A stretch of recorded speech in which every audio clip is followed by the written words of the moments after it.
เจ้าสวัสดีเจ้าวันนี้ป้ากับแม่แล่เนาะช่องหูจ่ายภาษาเมืองนะเจ้าวันนี้แม่แล่จะแปลมาตำน้ำพริกบะเขือส้มนะเจ้าของกินเมืองตั้งเหนือนะเจ้าน้ำพริกบะเขือส้มหรือน้ำพริกอ่องนะเจ้าส่วนผสมก็มีพริกแห้งนะเจ้าหอมแดงกระเทียมนะเจ้าปลาฮะกะปิน้ำมันพืชชูรสรสดีเจ้าแล้วก็ไข่ไก่2 ฟองอันนี้ผักป้อมต้นหอมนะเจ้าแล้วก็มีมะเขือส้มนะเจ้าอันนี้เขาใช้มะเขือส้มใหญ่นะเจ้าถ้าใช้มะเขือส้มน้อยมันจะส้มเกินไปนะเจ้าแล้วอันนี้มะแตงกับกะหล่ำปีนะเจ้าเดี๋ยวไม่แรกจะเอากะหล่ำปีไปลวกเนาะกะหล่ำปีนี่กับน้ำพริกนี่หวานนะเจ้าเดี๋ยวเราไปเริ่มทำกันเลยนะเจ้าเดี๋ยวพริกไปปั่นเนาะ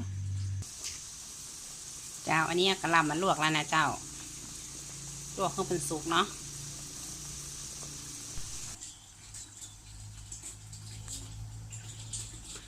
เจ้ามันเริ่มทำกันเลยเนาะ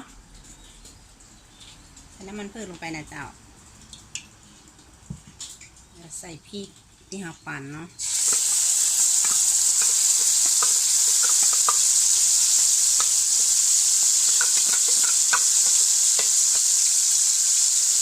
คั่วที่หอมเลยเมื่อกี้ไม่ล่าลืมไปนะเจ้าเขาจะใส่หมูบดเลยเนาะทำหน้าที่กับข้าวต้มใส่หมูบดค่ะกับไก่เนาะ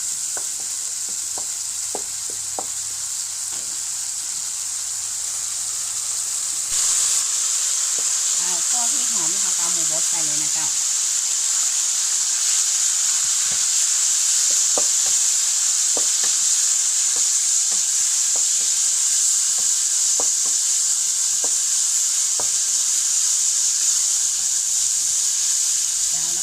ส้มใส่เลยเนาะแล้วก็ส้มนี่ซอยย่อยๆอย่างนี้นะเจ้า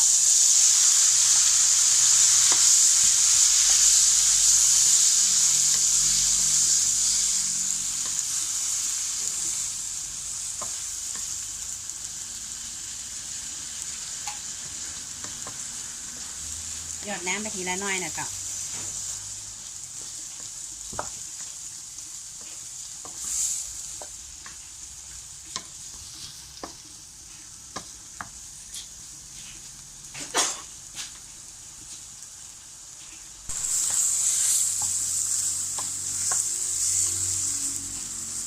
แล้วก็น้ำก็หยอดไปนะเจ้า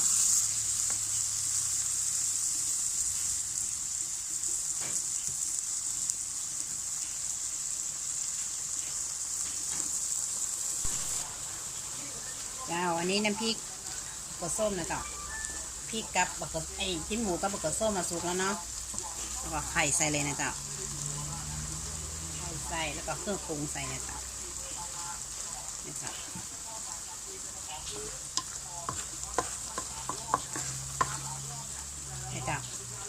เดี๋ยวรอไข่สุกแป๊บเดียวเขาก็ปิดแก๊สเลยนะจ๊ะไข่นี่จะทำให้น้ำพริกเขาหนัวนะจ๊ะ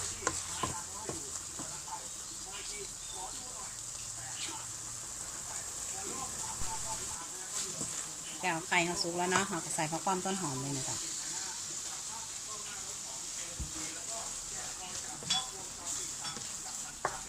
เจ้าปิดแก๊สเลย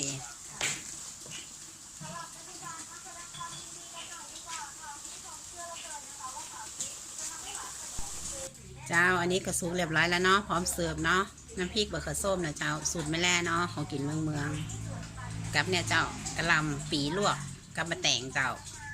ใครสนใจก็เอาไปทำนะเจ้าสำหรับคลิปนี้แม่แล่ไปก่อนนะเจ้า